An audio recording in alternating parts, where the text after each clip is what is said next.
Bonjour à toutes et à tous, bienvenue dans ce nouvel épisode du Dictionnaire Digital. Nous allons aborder une nouvelle fois la cyberattaque qui a eu lieu contre la CNSS, mais cette fois-ci en ayant plus d'éclairage sur l'état des infrastructures et de la cybersécurité dans les administrations marocaines, ainsi que les différentes mesures et les différents réflexes que les Marocains peuvent entreprendre afin de mieux se protéger sur Internet et dans leur vie de tous les jours sur le net. Et pour en parler une nouvelle fois, nous recevons Badr Belaj, expert en cybersécurité. Merci Sibata d'avoir accepté notre invitation une nouvelle fois. Merci à vous pour l'invitation, c'est un plaisir. Alors pour commencer, j'aimerais avoir votre avis en tant qu'expert, en tout cas acteur majeur dans l'écosystème de la cybersécurité. Comment vous évaluerez la maturité des institutions, on va dire, publiques marocaines en matière de cybersécurité? Est-ce que ils sont à la page? Est-ce que celles-ci souffrent d'un retard?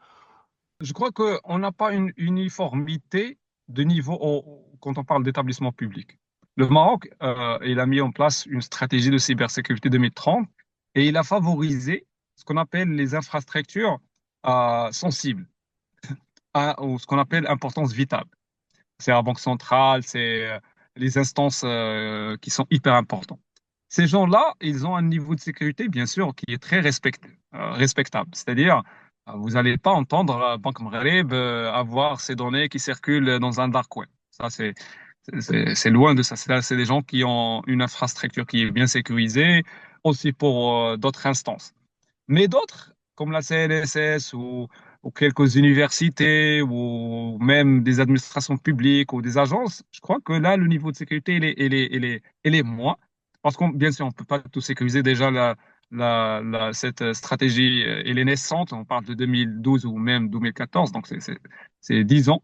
Donc, le Maroc a sécurisé un important nombre d'infrastructures sensibles, mais bien sûr, d'autres infrastructures restent sous l'échelle. Et on doit rappeler que même la CNSS, elle faisait un effort de sécurisation de ces infrastructures. À titre d'information, ils ont dépensé entre 2021 et 2025 ou 2024 50 millions de dirhams ou plutôt 51 millions de dirhams sur la sécurisation de l'infrastructure et l'anonymisation de la donnée.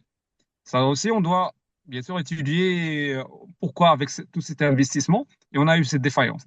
Mais ce que je veux dire, c'est que les instances marocaines étaient conscientes que la sécurisation, c'est quelque chose c'est une priorité. Est-ce qu'on a réussi ou certains n'ont pas réussi? Est-ce que ça, c'est un travail qu'on doit faire ou que la DGSCI marocaine auquel doit répondre? Parce qu'on a une direction ou une agence nationale, ou plutôt une instance nationale qui est de la qui est son rôle d'aider, d'accompagner les instances publiques à sécuriser leur système d'information. Donc, je crois que c'est leur rôle de faire déjà l'audit et de nous donner les causes de cet incident et aussi d'évaluer le niveau de sécurité dans tous les ministères, toutes les administrations. Mais je veux dire que le Maroc, il a fait un bon travail pour tout ce qui est sensible, mais il y a du travail à faire dans les autres administrations, voire CNSS ou autres universités, quelques ministères, etc., etc.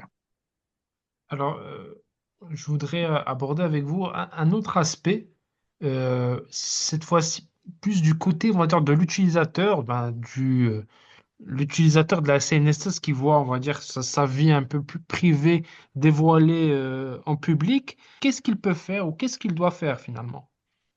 Normalement, je crois qu'il doit parler avec son avocat parce qu'il a tout le droit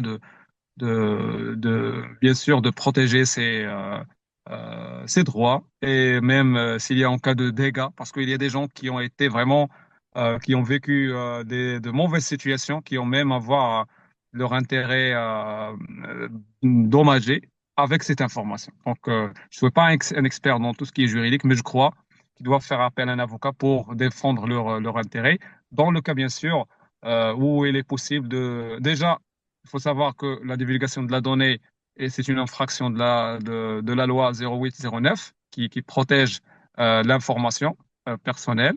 Et ces gens-là ont tout le droit bien sûr, de faire recours à la justice Et donc, je crois que la question doit être posée à quelqu'un qui est plus expert dans tout ce qui est juridique pour leur montrer comment défendre leur intérêt. Mais je peux, c'est-à-dire souligner ce point.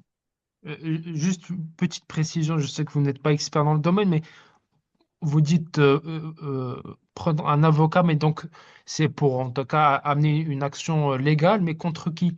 La CNSS? Ah, normalement, s'il y a responsabilité de CNSS, oui. D'accord, très bien. Alors, juste pour avoir une dernière, dernier élément, euh, justement, ces informations sont massives, hein. Donc, on a vraiment des fiches de paie, on a des informations qui sont très, très importantes au niveau de l'individu, des numéros de téléphone, des adresses mail, vraiment des choses, des adresses, on va dire, physiques. Euh, c'est quoi les risques finalement après pour les individus qui ont subi ces attaques, enfin qui ont été victimes de ces divulgations en termes de protection de leur identité? Quelles devraient être les étapes qu'ils devraient faire pour, on va dire, se protéger dans le futur proche, hein, en cas d'exploitation de ces données, je veux dire. Alors, ce qu'on peut dire, c'est il faut faire attention aux escrocs électroniques.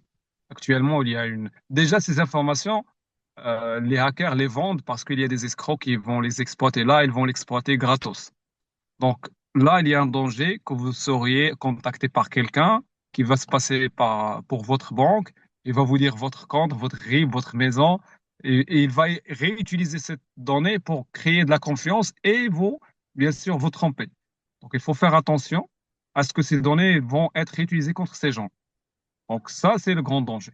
C'est que ces scammers, ces escrocs vont l'utiliser, vont surtout les vulnérables, les gens, monsieur, madame Landa, qui sont, c'est des simples gens, c'est pas avec une grande compétence technologique. Ces hackers ou ces escrocs vont faire une recherche sur Internet, profiler la victime, voir ses connaissances et l'attaquer. Donc moi, personnellement, je connais pas mal de gens qui ont été contactés récemment après le hack de la CNSS pour faire, par exemple, faites attention, votre banque va fermer cliquez sur ce lien, etc., etc. C'est-à-dire, ne faites jamais confiance à un SMS qui vous parvient et vous dit faites ça et faites cela. Même si vous êtes soucieux, vous pouvez prendre le téléphone et appeler votre agence.